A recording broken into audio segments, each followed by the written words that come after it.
speak today about scientific research and spiritual search. There are many things in common, many things different. But perhaps first of all I will begin with something which may be familiar to some of you. Psalm 8. When I consider thy heavens, the work of thy fingers,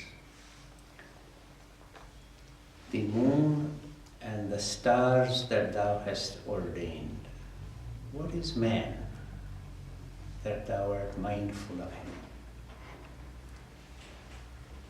Similarly, one can see many things from the Vedas, from the Chinese literature, everywhere.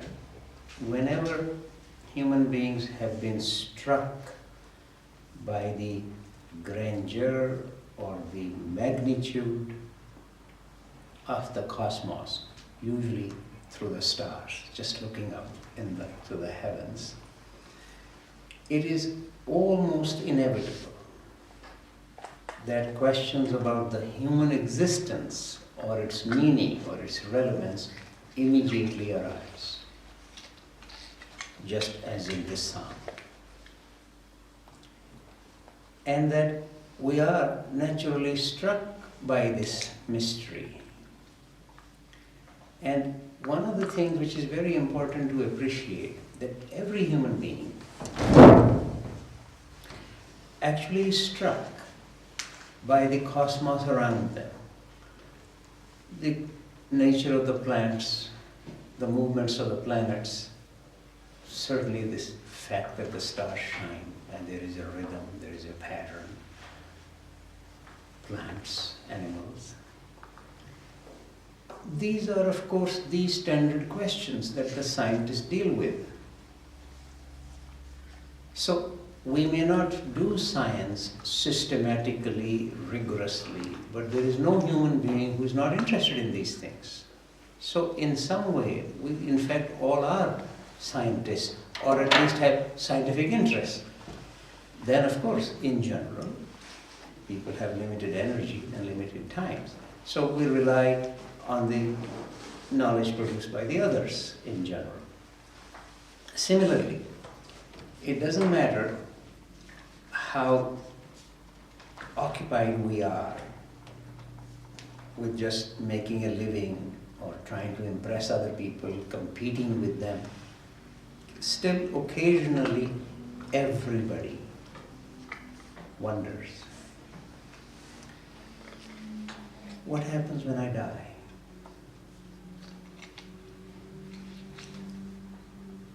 Was I in some discernible manner there before I was born? Is there meaning to my existence after the death of the body?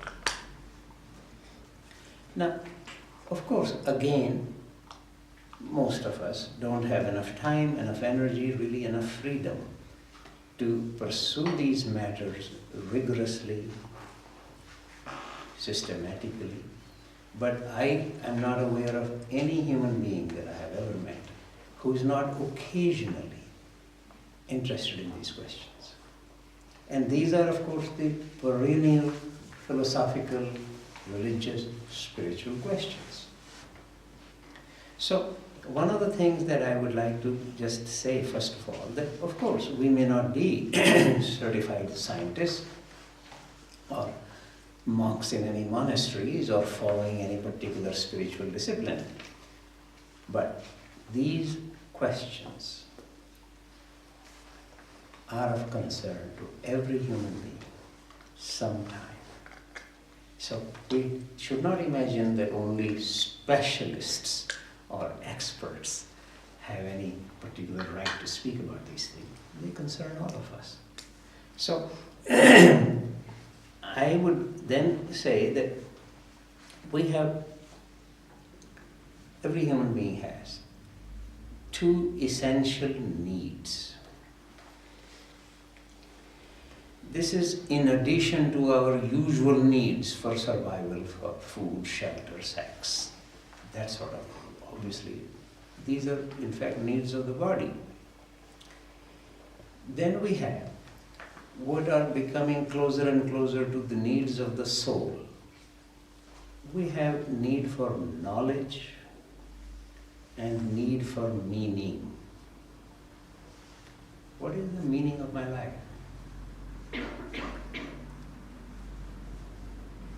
And when it comes to need for meaning, very soon one discovers, even very quick reflection on this will convince us, that meaning of any person's life is intimately connected with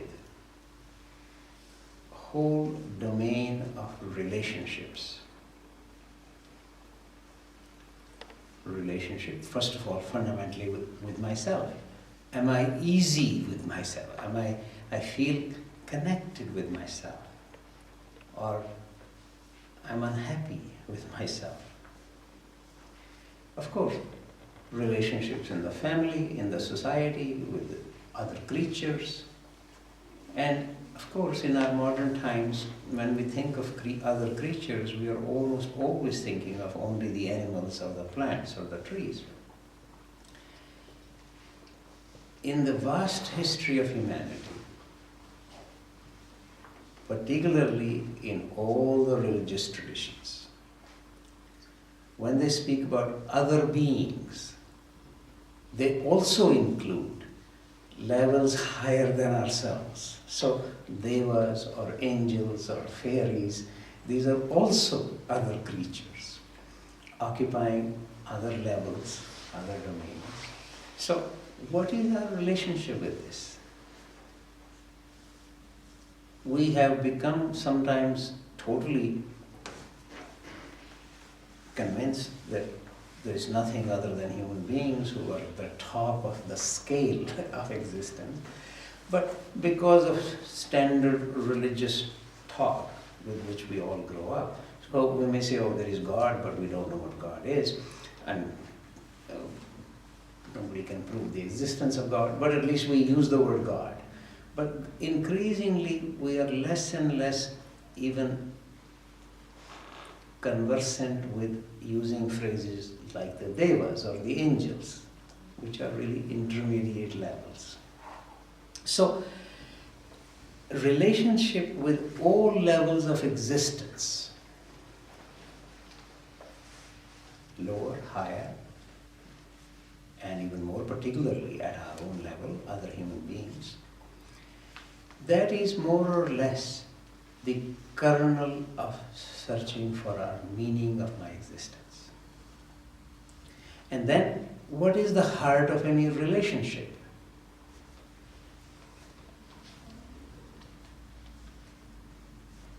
We may not always feel completely easy about using this word, partly because the word can be used in such varieties of ways, meaning many things, and then you may say this doesn't convey very much. But we can be sympathetic to using the word love, that the heart of any relationship is love. So we soon see that the two essential needs of our soul is knowledge and love.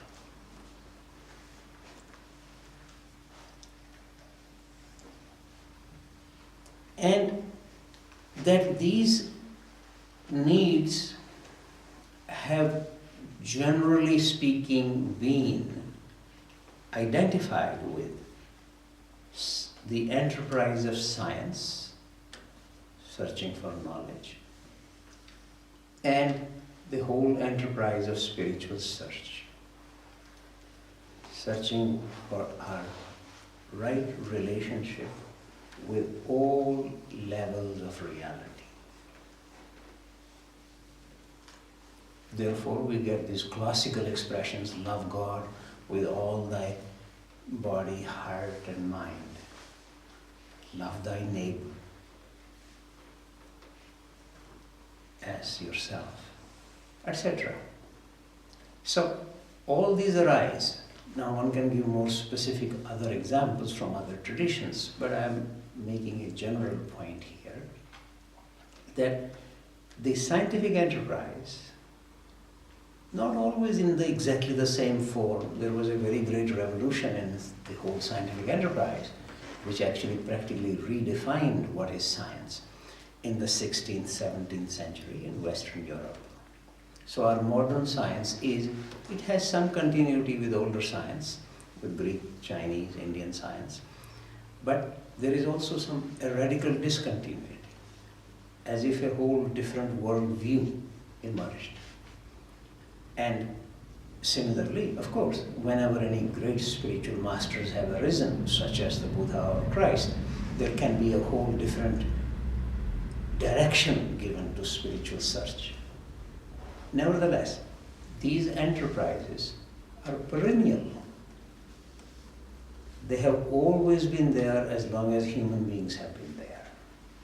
And one can count on it that they will still be there as long as any human being exists on this planet. Therefore, we don't need to try to prove one of them right, one of them wrong. This is really quite a silly enterprise. What we in fact need to do is to understand the place of both of these enterprises, generally in humanity. But we would be clearer about this if we understand this, first of all, in ourselves. What is our own need for knowledge and relationship or love? What is our own interest in scientific knowledge? Even though I may not be actually engaged in doing science myself, but we have scientific knowledge. This whole world, especially the modern world, particularly in the Western world, is very much dominated by the scientific worldview. So we could hardly be not aware of this. But similarly, what is it that I am searching for? What is spiritual search? So we would be much closer to all this if we don't try to prove one of them right, the other one wrong, or that one of them should be eliminated somehow. This is in any case an enterprise of that effort is not going to succeed. Throughout human history, both of these enterprises have been attended to by people with great force. And both of these require a great deal of creativity, requiring a great deal of time, energy, effort, and imagination. However, it is good for us to see where some of the differences begin to arise. Science much more emphasizes the tools of the mind. That doesn't mean that the body is not involved or that the feelings are not involved. Scientists are alive human beings. They have all this. And similarly, it is absolutely erroneous to imagine that the head is not involved in spiritual search. But more and more emphasis there is on the heart. Goethe, a great German poet, but often people forget that he was also a scientist. In fact, he wrote a book in physics, in the theory of colors, which he himself regarded as his greatest contribution, a greatest product, for much more than his literature. It is true that that particular mode of doing physics, which was very critical also of the Newtonian style of doing physics, that was not further taken up by the scientists. Although I should also tell you that these days, in the last nearly 20 or slightly more than that, quarter century, there is actually a revival of a great deal of interest in the Goethe's style of doing physics. And in fact, certain things may change. But that aside, he made this remark that mysticism, which is, as you all know, is a form of spiritual search, that mysticism is a dialectic of feeling.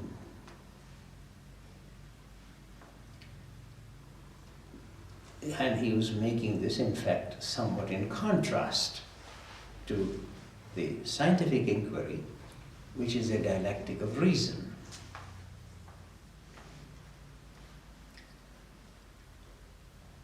And then we have this very well-known physicist and mathematician, Pascal.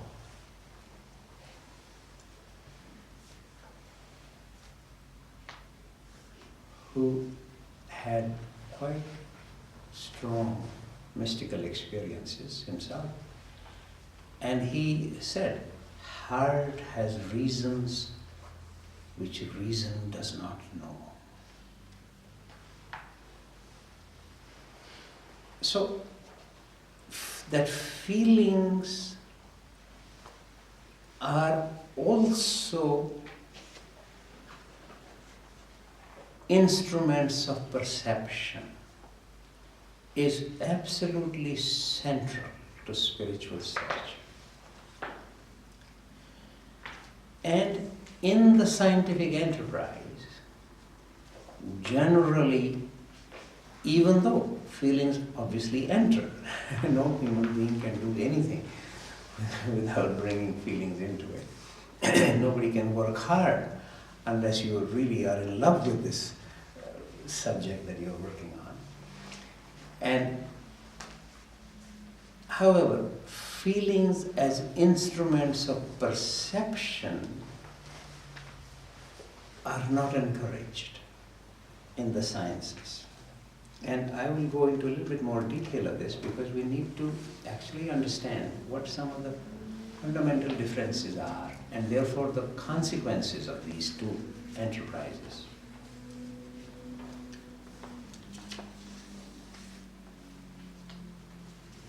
Both of these enterprises, in fact, all kind of creative work in the arts also, art, science, religion, everywhere. It all arises from a sense or a recognition of mystery.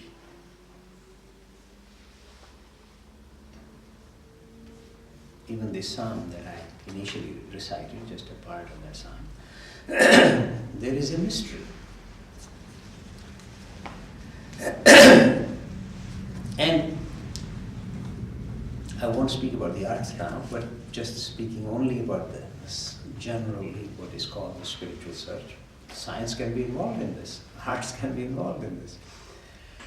But at present, speaking more generally and speaking about science only, both of them begin from a recognition of mystery. And the basic tool that they try to bring to it, although it is really the whole of the human being in both cases, but it's a matter of emphasis. In the case of sciences, much more emphasis on the mind. And in the case of the spiritual search, much more emphasis on the heart. Just even to slightly jump ahead, the cloud of unknowing, a great spiritual classic of Christianity, quite explicitly even states, God cannot be known. He is on the other side of the cloud of unknowing. But He can be loved. And it is in fact everybody's experience that we are drawn to something which we don't actually know. We don't even know why we are drawn to it. Now, people in these spiritual traditions have many things to say about this. Fundamentally, we are drawn to the very source because part of that source resides in us. Or if you like, the particle, our soul is itself a particle of divinity. And therefore that soul is always searching for the divine. In fact, if one has a soul, that is its only characteristic. Just as a magnetic compass has only really one characteristic, which is to point to the north magnetic pole. However, if the magnetic compass is surrounded by magnetic storms or some other strong magnets, then it loses its bearing. It is unable to point to the magnetic north. And whenever these disturbances can be removed, then invariably it will point to the magnetic north. Similarly, our soul,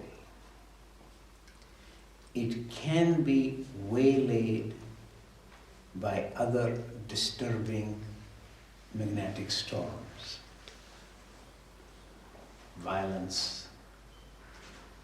If I'm living in a country, imagine if I were born in the last 2 or 3 decades, 4 decades, in Vietnam or in Iraq or in Somalia. It is unlikely that I would even be able to get to the university, would be able to pursue any studies, investigations. So we should not forget that surrounding atmosphere of our countries, our societies, even political freedom or lack of political freedom, religious freedom or lack of religious freedom, all that conditions us very much, whether we are able to pursue anything. So, therefore, our soul may be completely waylaid by these influences. We may be learning the use of guns to kill real or imaginary enemies. We have no time, no freedom to pursue whatever we mean by spiritual search. So one needs to realize this, that there is a certain prerequisite of these conditions, so that one can actually, even those people who are drawn to these very much from the inside, they also need the right sort of atmosphere to pursue things. So then, why we are drawn to something, why do we love something that we don't actually know? The explanation largely that is given in the spiritual traditions is that because a part of the very source in fact resides in us and is therefore naturally wishes to reconnect with the source.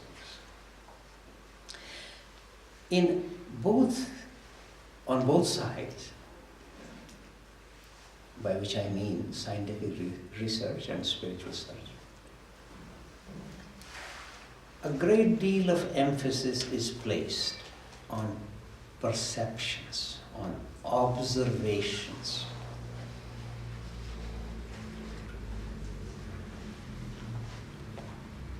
This is highly recommended everywhere, to just look.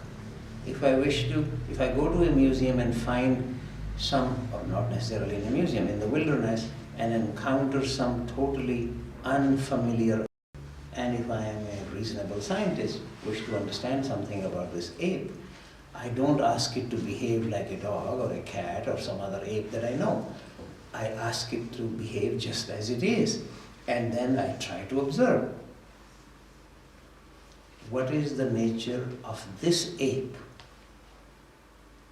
What is it that it does or doesn't do?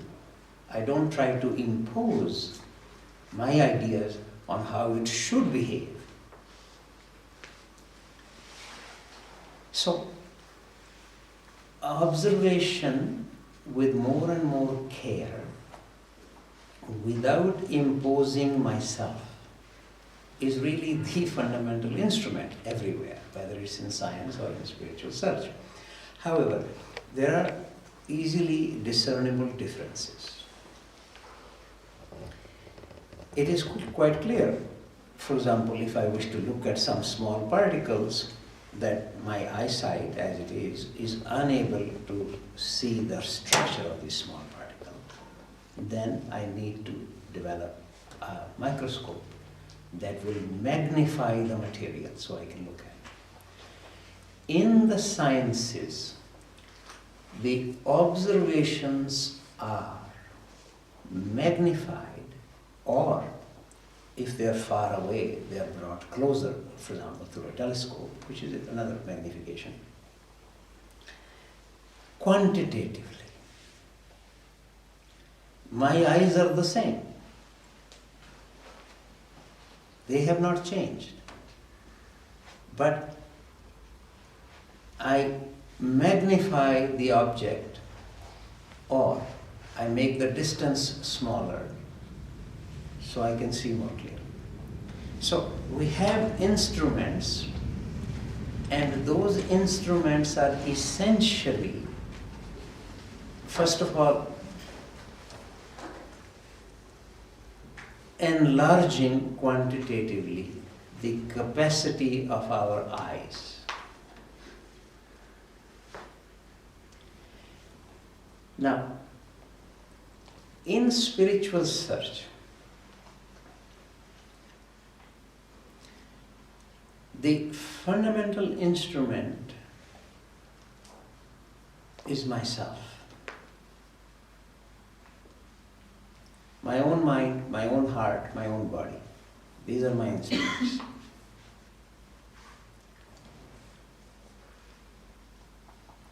But there is a universal suggestion that the perceptions through these very organs can be more and more cleansed. William Blake very explicitly spoke about this, cleansing of our perceptions, so that we would see subtler and subtler realities.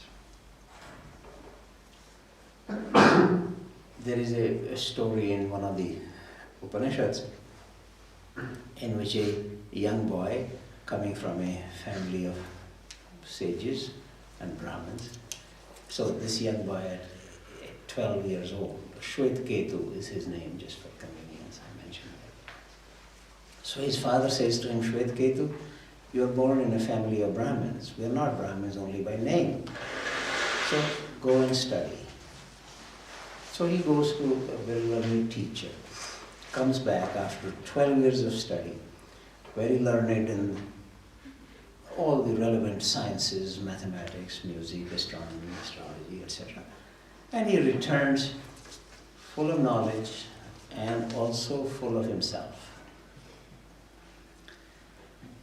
And so his father is pleased to see him and says, Shwetketu,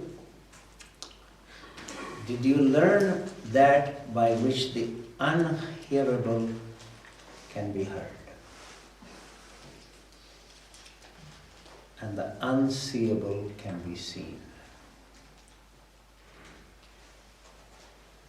This arrogant young man was completely surprised that this is a whole different kind of learning. So, the whole purpose of spiritual disciplines, including yoga, is so that we would see which is what is usually not seen. We would hear what is usually unhearable. And we have this classical expression of Christ. In fact, one of the very few remarks of his common to all the canonical Gospels. And also the same remark can be found in Prophet Isaiah, also in one of the letters of St. Paul. You have eyes, but you do not hear. You have eyes, but you do not see. You have ears, but you do not hear. The emphasis is always very much, this is actually crucial difference and very important to emphasize. spiritual disciplines assume and insist that there are levels of reality, and therefore higher levels or subtler levels can be seen only by the subtler eyes. So there are levels of reality, but also levels within human beings, therefore levels of perception. And that when they speak about cleansing of perceptions, this is not a quantitative magnification of the same eyes. It is really, in fact, a qualitative transformation of these eyes. We have many such examples. Every great teacher says this. For example, periodically in the Bhagavad Gita, you would say Krishna saying, "Ya pashyati so pashyati." He who sees like this, he sees clearly. And in fact, the word vipassana, which many people have become now familiar with, vipassana meditation, this is the Pali word. In Sanskrit, this is vipashyana, meaning to see clearly. That's the emphasis in this meditation. So, therefore, the instruments that are primarily involved in spiritual search is myself. I am both, in a way, if I were to use slightly different analogy, I am myself the sculptor, I am myself the stone, I am myself the chisel. From this stone, with this chisel, I myself would create a work of art. That is spiritual search. So, this is not the case in scientific research. There invariably and always there is a separation between the scientist and the subject of investigation. This is a very important point. And I shall return to this in a few moments after I just finish emphasizing this whole qualitative transformation of perceptions. That is the core of the hope and practice in spiritual disciplines. So much so that we have, for example, when William Blake, actually these are explicitly his words, when your organs of perceptions are cleansed, then you will see how it is. Then a poem of his well known in English literature, to see the world in a grain of sand and heaven in a wild flower. To hold infinity in the palm of your hand and eternity in an hour. This whole transcendence of our ordinary organs of perception, therefore our ordinary relationship with time and space, energy, matter. This is the outcome of this qualitative transformation of perception, which is what these spiritual disciplines are occupied with, and what our instruments are. Of course, the mind also. One should not imagine that there is no place for the mind in spiritual traditions. There is an enormous amount of mental work required, an enormous amount of theory. But it is very important here to emphasize that theory, philosophy, theology in the spiritual disciplines is always in the service of direct perception. So the mind also needs something. It can help.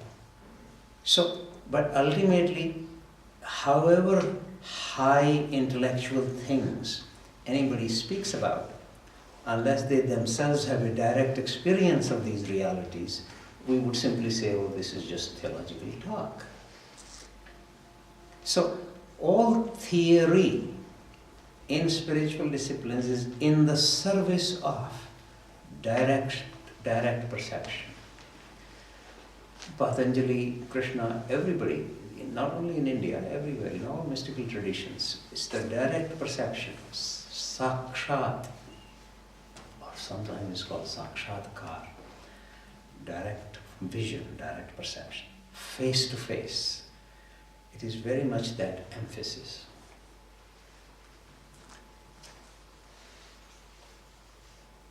But this is not the case in our perception in the sciences.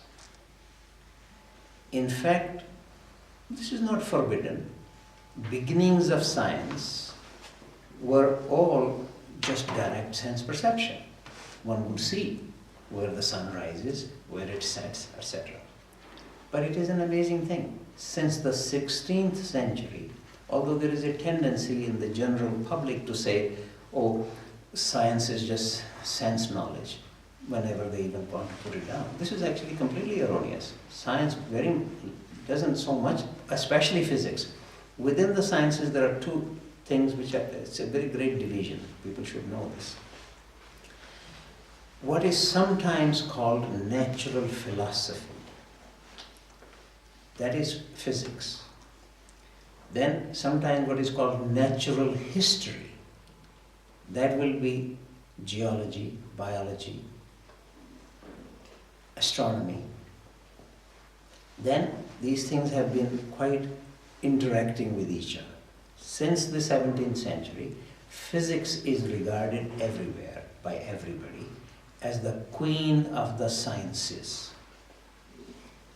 And that effort in every sciences, whether it's chemistry or biology or geology, is to really see if basically their subject matter can be understood more and more in terms of physics principles. So gradually intermediate subjects arise, such as biophysics or geophysics or physical chemistry, etc.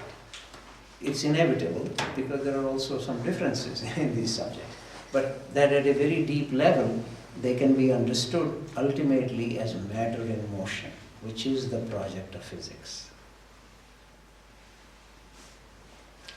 Okay. Then the idea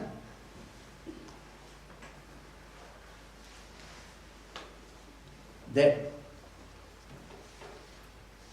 quantitative extension or magnification of the senses will allow us to observe more and more clearly, this can hardly be dismissed. We can now actually take photographs of smaller and smaller particles. This has been an enormous increase in the magnification scale of the telescopes and the microscopes. Some of you may have seen absolutely remarkable images of deep space being sent by the Hubble telescope. And its grandeur of the universe really stands out. It's amazing. And however, what is important is that increasingly in natural philosophy, which is in fact, as I said, physics, which is actually dealing with the principles underlying the phenomena. Natural history deals, at least begins with, looking at the natural phenomena. Physics really doesn't begin with looking at the natural phenomena. It's much more interested in what are the principles or the forces or the energies underlying the natural phenomena. And both in spiritual search and in scientific research, there is fairly early on an agreement that our usual ordinary perceptions are completely unreliable. That we don't see reality. And Although, as I said, initially in the beginnings of physics, so one would see where the sun rises, sun sets, etc. But Galileo, by the way, Galileo is regarded as the father of modern physics for good reasons, because there is a particular combination of mathematics and observation or experiment that he brings. And that has become very much the central core of scientific research. And Galileo, in fact, even makes this comment, that he says, my admiration for the Copernicans knows no bounds for holding on to reason what their sense, contrary to what their senses showed them clearly. What the senses show clearly, that the sun rises, sun sets, and is going around the earth. And the Copernicus theory, as you know, is the earth which is going around the sun. And so Galileo is actually admiring them for holding on to reason against the senses. So we should not imagine that the sciences, particularly physics, is based on the senses. It's actually almost completely dominated by reason. And what we would now say observations in physics. Remember, certainly from a spiritual point of view, this is the observation or perception is our relationship with reality. And this is exactly what one tends to say in science, that we are actually seeing these things. But that seeing is of a very different kind. Observations in physics, for now, very long time, are not directly sense observations. They are inferred. We don't see the electrons in the cloud chamber with our direct eyes. We don't see the nebula in the sky with our ordinary eyes. This is all through the instruments. And then even there, after the instrumental data is gathered, it needs to go through many, many processes of refinement when it is then put together as the kind of pictures that we can see. And what has become ironically now the case, that a scientist doesn't actually have to be there. No particular scientist sitting there looking through the Hubble telescope.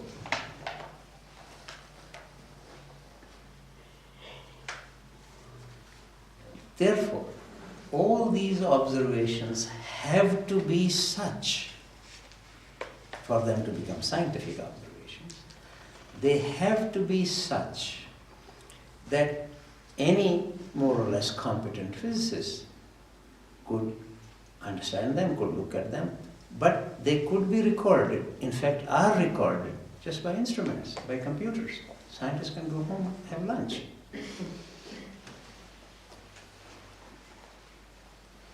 This is completely different from meaning of observation or perception in spiritual search. If the Buddha sees something, his perceptions are different from what I see.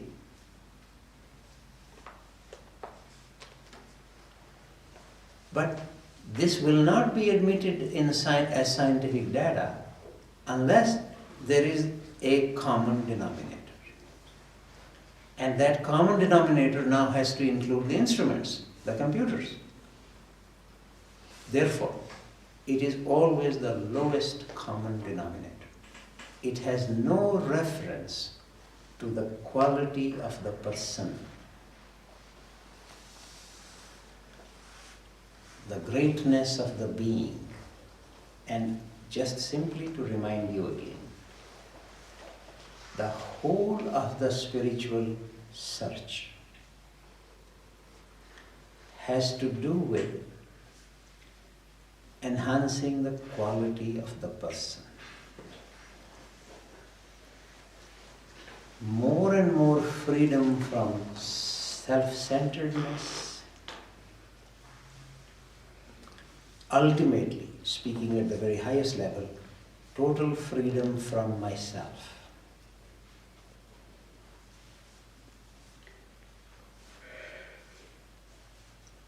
More and more compassion, more and more love, more and more sense of unity with the others.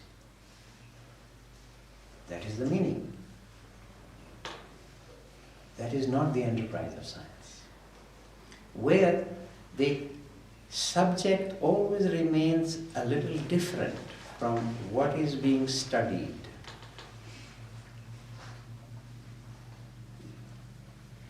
And the quality of the subject, meaning the scientist, is really not relevant to the quality of the science produced by them.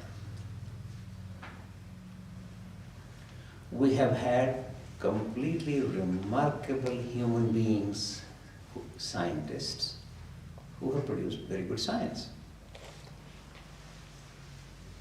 Often one thinks of Einstein as an example. Several people who knew him personally, not necessarily scientists, actually regarded him the most spiritual person they knew. On the other hand, perhaps in the history of science, maybe even greater than Einstein, a great scientist would be Newton. If there is anybody, it will be Newton, about whom a poet called Ravindra Pope actually said, "Nearer to mortals no man may come." He was so impressed by Newton. But more and more, as historians of science are discovering about the nature of Newton's own attitude, behavior, and quality of his life, nobody can accuse him of generosity or compassion or a feeling of goodwill towards other scientists, etc. But clearly he was one of the greatest scientists, if not the very greatest. Fearful, making up artificial genealogies to get importance, etc.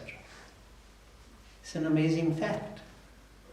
So, the quality of the scientist as a human being is really not relevant to the quality of science produced by them. Same thing is obvious in the arts, in case you haven't noticed it. And in fact, there it is even more striking, the disparity between some very great art and completely absurd human beings. But it's more striking there, in fact. But in the matters of the arena of spiritual search, this would be completely amazing thing. If somebody said Buddha was wise but he was not compassionate, that will be an oxymoron. There is no meaning to spiritual wisdom unless it manifests itself in the quality of the person, in their compassion.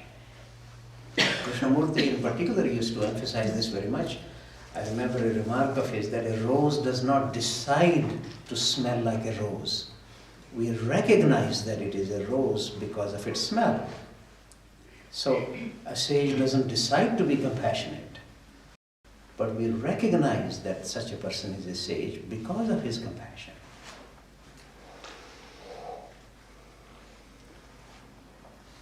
So we see things begin to diverge in their tendencies and their attitudes. And what we have as if slightly as if some way of summarizing this, in the sciences, and as I said, more so in physics, but physics is the queen of the sciences, so we should not imagine that that is not speaking about the other sciences. The emphasis is on experiment. Whereas in spiritual search, the emphasis is on experience. And these two are quite different things. Even though they arise from the same Latin word. But in the last 300 years, their meanings have diverged.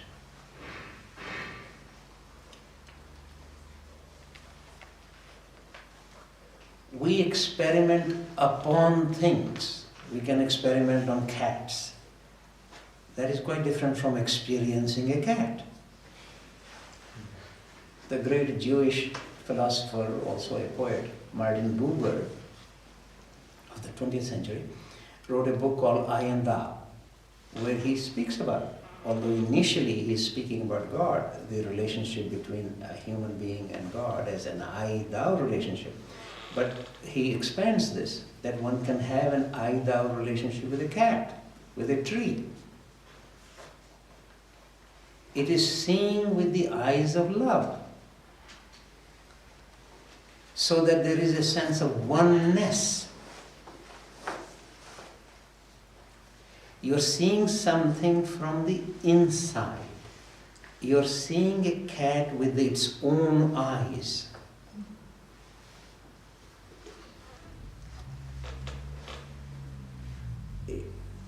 In Buddhist philosophy, we come across this expression, although it's an English translation, quite frequently. The suchness of things, their own very nature. And one experiences that by participating in it. So it is a knowledge of a rather a different kind. Not a knowledge by standing apart, which is a very central thing in all of the sciences. Francis Bacon, who was really regarded as the patron saint of the Royal Society in England, the great scientific society, one of the very earliest ones, he even explicitly said that a scientist should not sit in front of nature like a child to be taught. He should be sitting like a judge, putting the witness on trial and putting him to rack so that he will yield his secret. These are exact expressions of Francis Bacon. So, experiment is quite a different thing from experiencing something, especially experience. Of course, both of these words can have a varieties of nuances, varieties of levels. And let me also assure you, none of the scientific experiments are such an easy thing.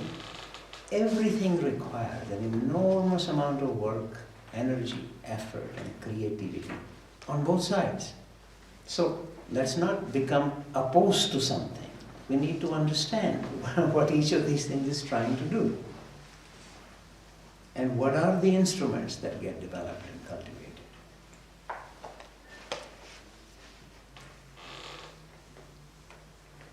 Then, recognizing that our ordinary perceptions are not reliable.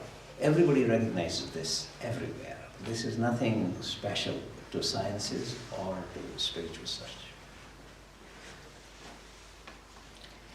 The effort in the spiritual search is to allow the object, whatever we are looking at, to reveal itself without my interference.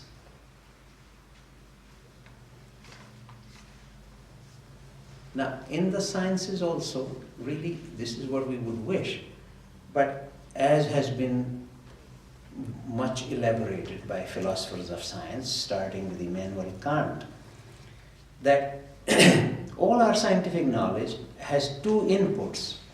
An input from the object, whatever we are studying, but also an input from our mind. So that we never know the thing in itself. Actually, to use his expression, which was in German obviously, Ding an sich. So we never know the suchness of things. Because in that knowledge, of course, the object contributes something, clearly. But the human mind, or the scientist's mind in this case, contributes something. That therefore, of course, for Immanuel Kant, therefore the conclusion is, this is actually in his famous book, The Critique of Pure Reason, he concludes that pure reason is unreliable, and therefore we should return to faith. That's not the conclusion of most other spiritual traditions. But that is not the part that I am now trying to speak about, but more to speak about the kind of knowledge that is gathered is not able to be completely objective, because the knowing subject is always contributing something to it. In spiritual search, it's very important to keep emphasizing this point, that increasingly the movement is towards the removal of the knower from the picture. Freedom from myself. So that seeing can take place, but I am not the seer. Seeing is taking place through me.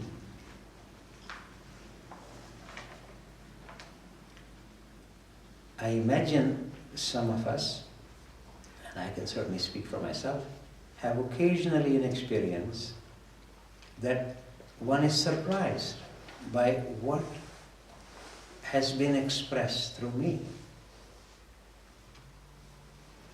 Of course, sooner or later we have a tendency to claim that I authored this, or I generated this, I thought this. But sometimes when the instrument, which in the case of spiritual search, the instrument is a whole of our organism, mind, body, feelings. When the instrument is rightly ordered, everything, something other than myself, or speaking really more accurately from the point of view of the spiritual tradition, something higher than myself can use this instrument and manifest.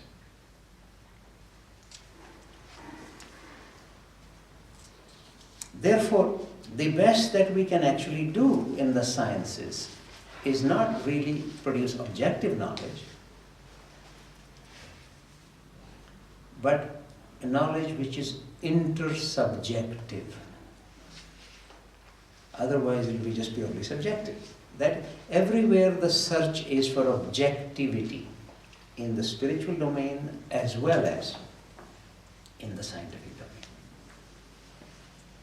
But the limitation comes in the process of remaining somehow apart from what we study. So we're not studying it from the inside, but from the outside. So we have our ideas, we have our hypotheses, we have our instruments of magnification, etc.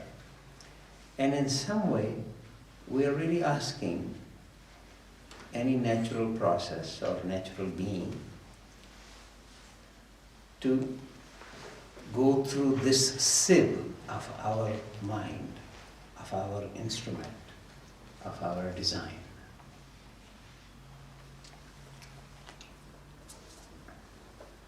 I think we take a few moments break. Break.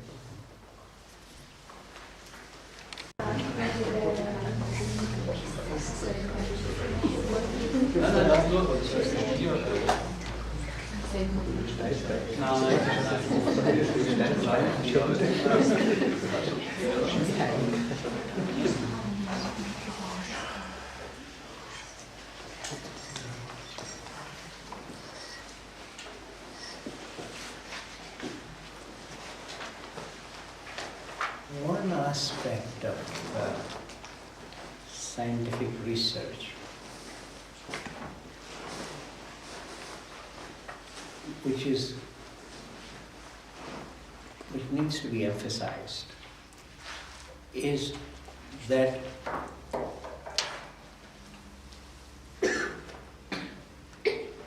there is a very strong tendency in the sciences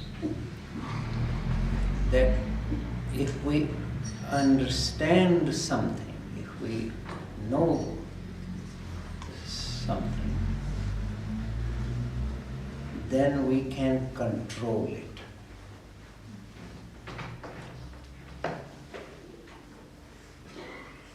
And also predict its movements or its behavior.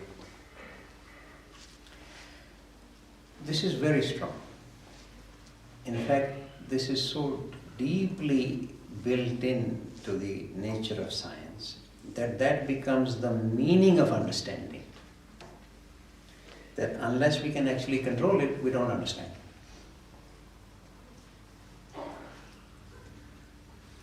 Now, clearly, we need to realize that this could hardly be applied to the galaxies or to the sun, that we can control the galaxies. No, we're speaking about, first of all, it is also a very important aspect of all our science. There is always a movement towards an inherent or internal coherence,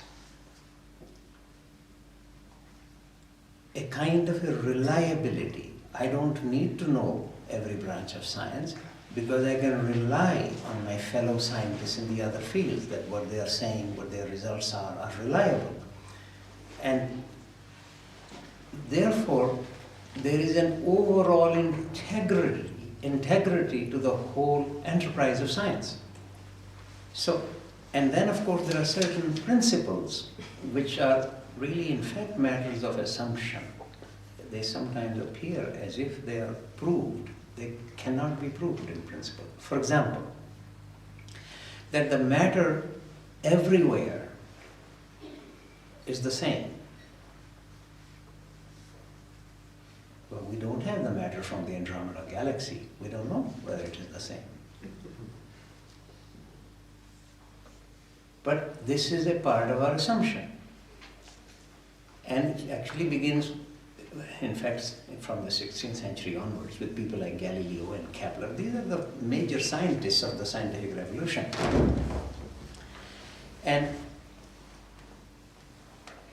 there, it becomes part of the assumption which then allows us to move forward, that the matter on all the planets is the same.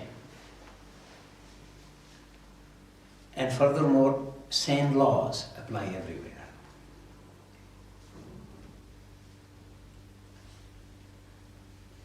This cannot be proved.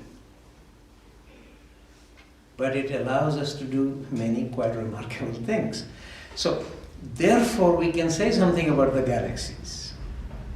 It's not that we can control them, but this inbuilt notion that we ought to be able to control what we study, or that is the meaning of understanding it, or meaning of knowing it, is still very much there. And also to be able to predict what the subsequent behavior will be. And this, of course, largely because this is arising from physics, and then physics being the queen of the sciences, as I have mentioned for the last several centuries, that is the case. Then it enters into all other sciences. For example, psychology. Whenever it tries to be scientific, which is part of its movement, say people like Freud even, explicitly saying, then when we understand human behavior, etc., then we'll be able to control it. So, control becomes a part and parcel of science. And power over what we investigate.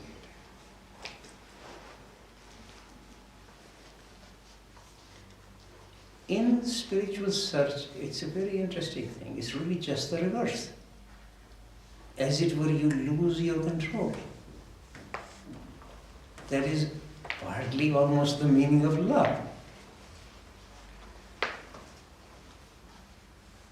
Of course, there are many levels of love. We could call anything love, and maybe it is just a wish to control the other person. And as one discovers in any relationship, it's an enormous interplay of many forces. Nevertheless, whenever any of our great mystics have spoken about their understanding of love, they're not controlling anything. Or a classical remark in the Bhagavad Gita, a yogi sees everyone in the self and the self in everyone.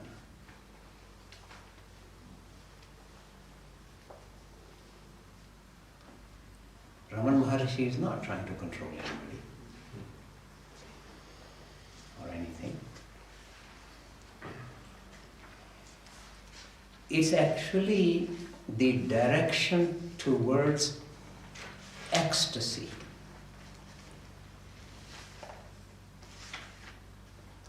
Great mystics such as Rumi, Hafiz, Kabir,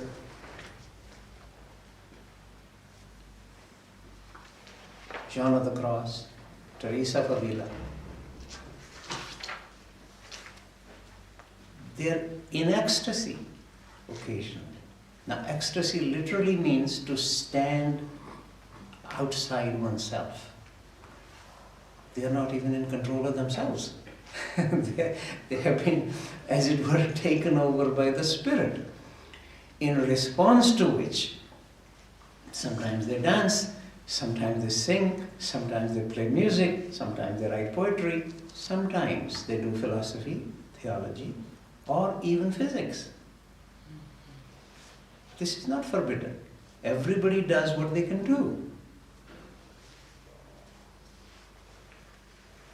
But this is then arising not for self-aggrandizement, not in order to control anything, but in order to really move in response to the demands of the Spirit, which has taken charge.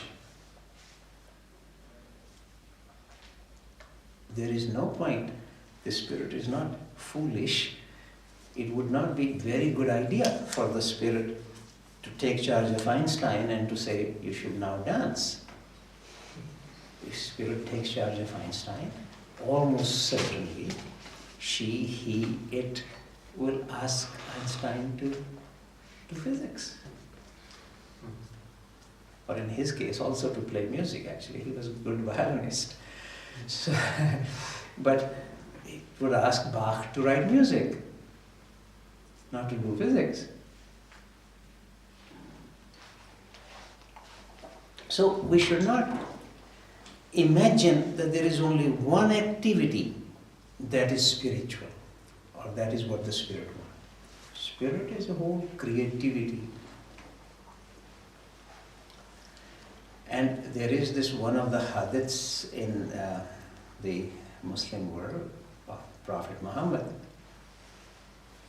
remarking on it, saying, Allah said, I was a hidden treasure and wished to be known. Therefore I created man.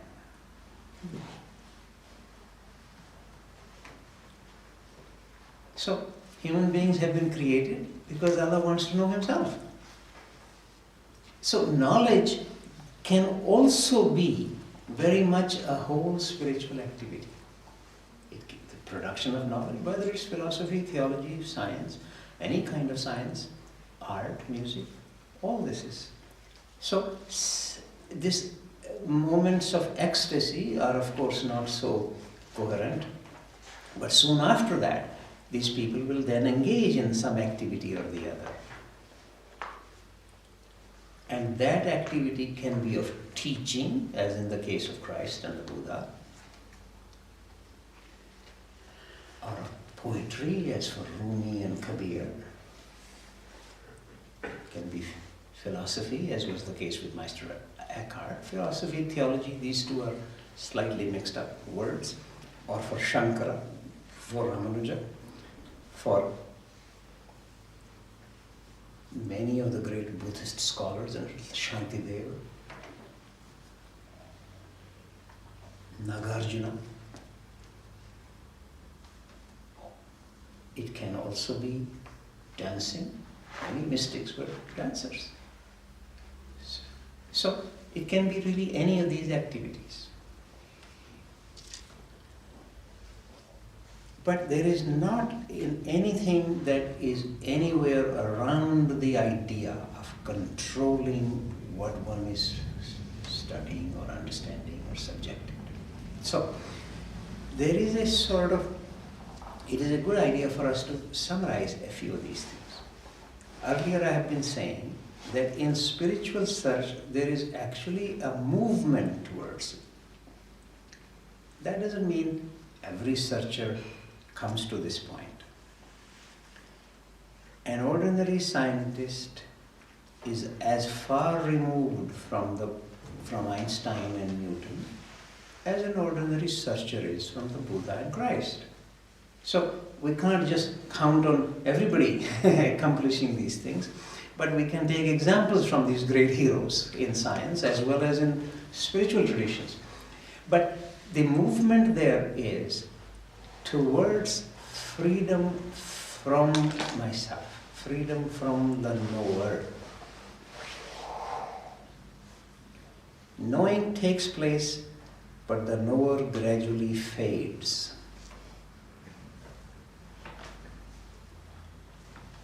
But also, in a way, there is a freedom from the knowledge. Not that one wishes to have no knowledge, but almost all spiritual masters have said that whatever we know is really like straw. For example, Thomas Aquinas, he is regarded as the doctor of theology in the Roman Catholic Church. That means that the word comes from, he sets the doctrine for the church.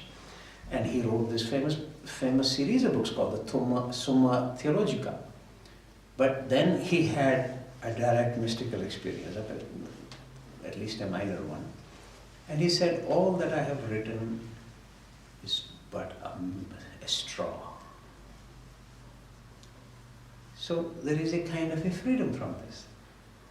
And even the very word Vedanta literally means the end of knowledge. You come to something real when you're no longer confined in what you know.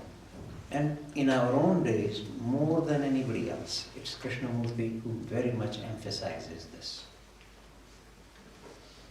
Freedom from knowledge. So there is freedom from the knower, freedom from knowledge. But you see, in this scientific enterprise, there is neither the freedom from the knower. It's certainly not freedom from knowledge. Knowledge is the end game. That is what we are trying to produce. That is not the end game in spiritual search. What we are really trying to produce there, if we could use this word, is a different kind of human being. To use the expression in the New Testament, a new man needs to be born. A new birth. To be born again.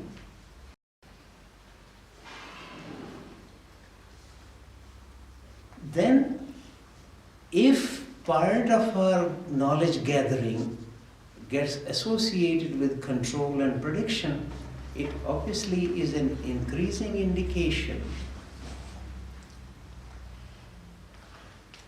of a certain kind of deep-seated insecurity. Any psychologist will tell you this. The need to control others arises from one's own insecurity.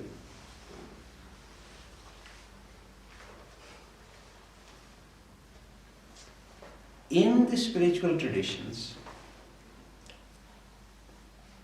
there is a repeated emphasis on becoming free from these insecurities.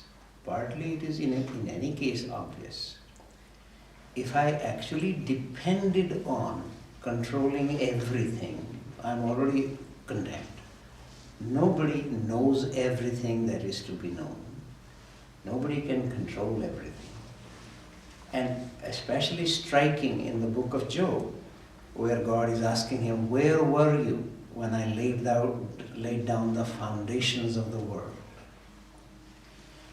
The earth we stand on, the sunlight that we need for life, the air that we need to breathe, to survive, none of this was created by me.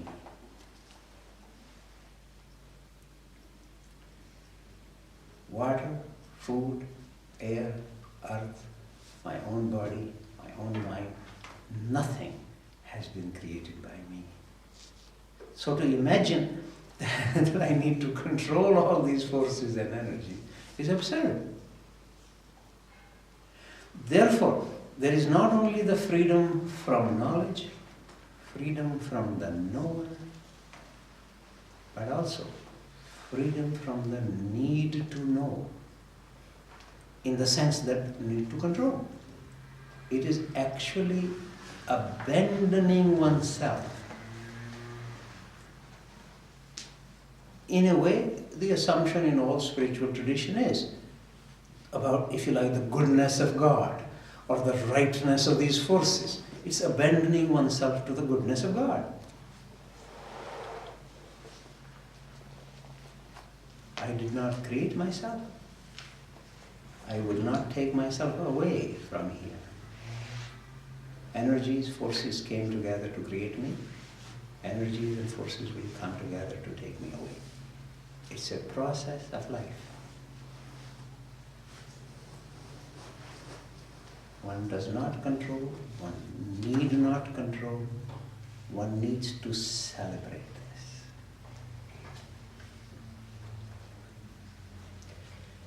this. Now we return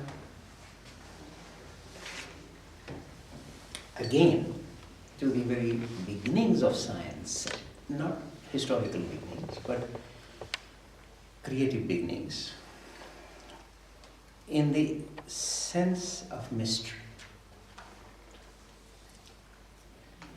In the sciences, there is always somehow a feeling that the mystery can be solved. In fact, there is a very strong attitude that we should ask really only those questions which can be answered. Otherwise, we are just wasting our time. Even the philosophers have come to this sort of agreement now. Whereas in religion or spiritual tradition, actually one wants to ask questions which can't be answered.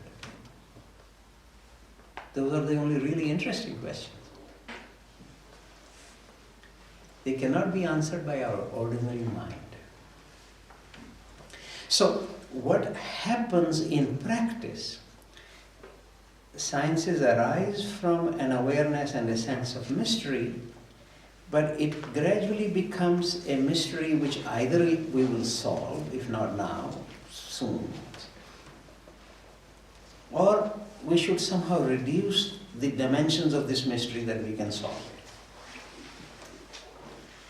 So we eliminate many factors that are making it too complicated. I give a specific example of this. These were great debates in the 16th, 17th century between what are the fundamental characteristics of reality. These were called the primary qualities. And then what are the secondary qualities? And remembering that physics is the queen of the sciences, this was already, it will indicate to you how a very deep-seated materialism is built into the sciences, that everything has to be reduced to matter in motion, including our bodies, including our minds, everything. And then What are the fundamental characteristics of this ultimate thing, namely matter in this case? Matter is already the fundamental thing. Mind, consciousness is all secondary. And within matter, it was then agreed by famous scientists. This is Galileo particularly, Descartes is involved. Actually, by the time of Newton, this was already settled. So he accepts this. That the fundamental quality is mass, position, size. So, whether a child is playfully and happily going down a slide, or whether this child has been pushed down the slide by somebody and is crying, all this is irrelevant. The question is, how much mass does he have? With what velocity does he hit the ground?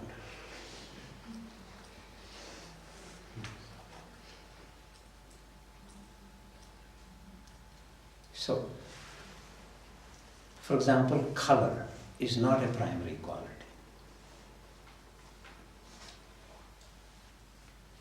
I should add here, later on, charge. In the 18th century, charge was added as one of the primary qualities, electrical charge. And in 20th century, hardly 30 years or so, or less than 30 now, charm was added. Most people don't know what this is, but it's actually in esoteric quantum mechanics. This is one of the properties which they can't reduce any further, so then it becomes a primary quality. But color can be explained in terms of vibration, certain frequencies, etc. So different colors have different frequencies. So then if you ask, love, purpose, they are not qualities, they are not primary qualities of reality. They are not really even secondary, they are tertiary qualities of reality. So this was, by the way, one of the greatest objections of Goethe to Newton, that for him color was a primary quality of physical reality.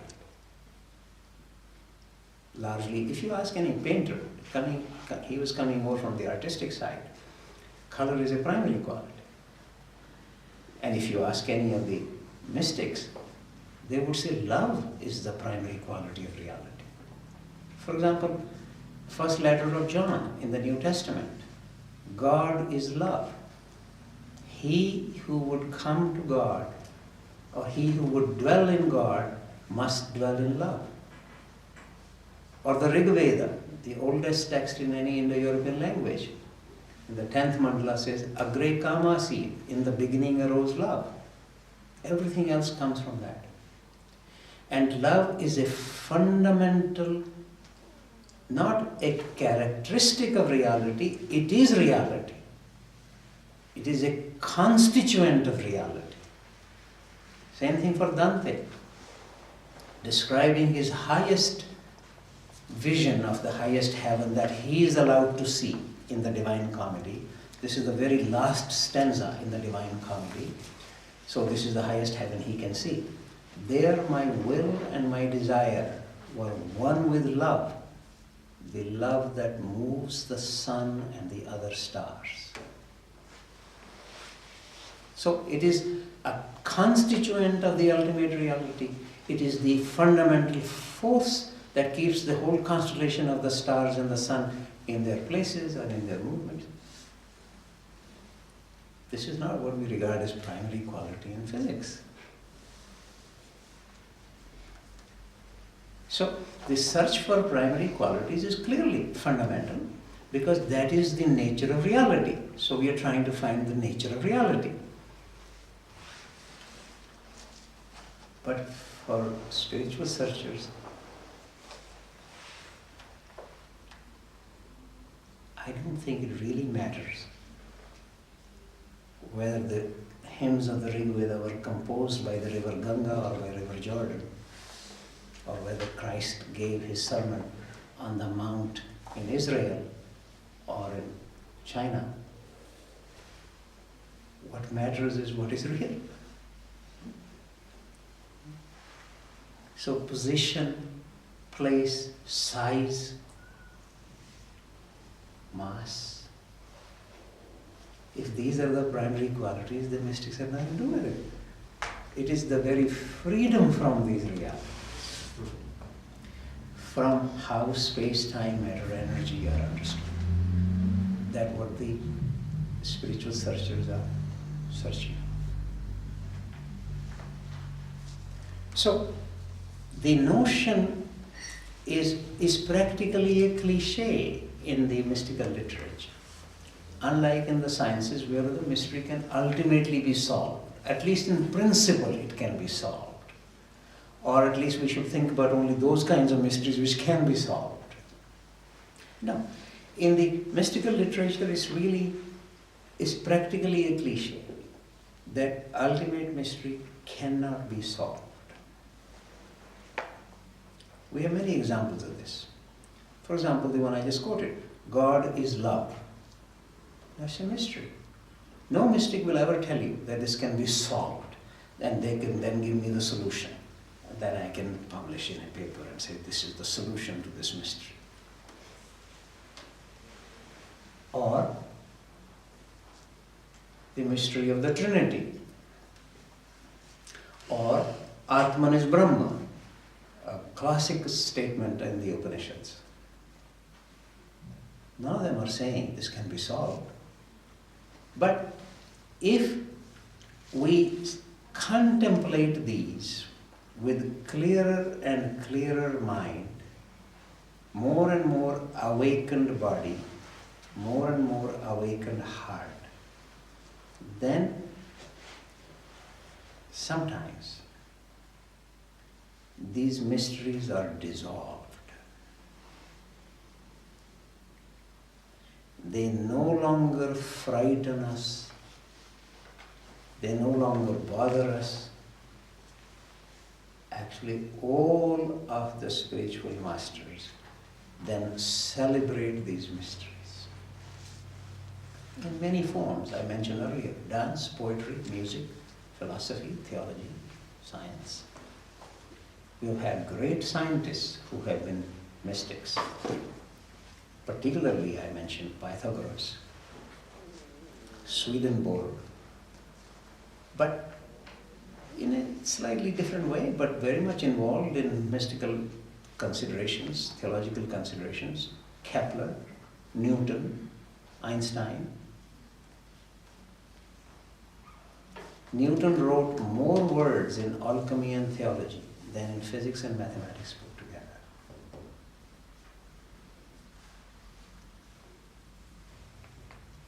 And Kepler regarded himself as a priest of God in the temple of nature. So it's not that scientific activity is forbidden from itself. For many people, this was a spiritual path. This is their way of celebrating the mystery. But this is not the general engagement of the scientific enterprise. So, in the spiritual search, ultimately, the mystery cannot be solved, but it can be dissolved, then leading to a celebration. And what, of course, we are searching for, in the sciences generally, but it's more obvious in physics, an overarching theory, an ultimate theory. Remember, theory is ultimately the important thing in science. This is not so. I mean, nobody remembers the Buddha or Christ because of their theories about the cosmos, but because of the quality of their being. But Einstein and Newton, whatever we might say, we don't remember them because of the quality of their being. They could be very nice, very good. But we remember them because of the production of great theories. So, Theory is the requirement in the sciences. So what we search for is to find like an ultimate theory, a theory of everything from which we can derive all the forces, all the laws, etc. But what is it that a spiritual searcher would search for? A realization in which it is obvious that all there is Krishna.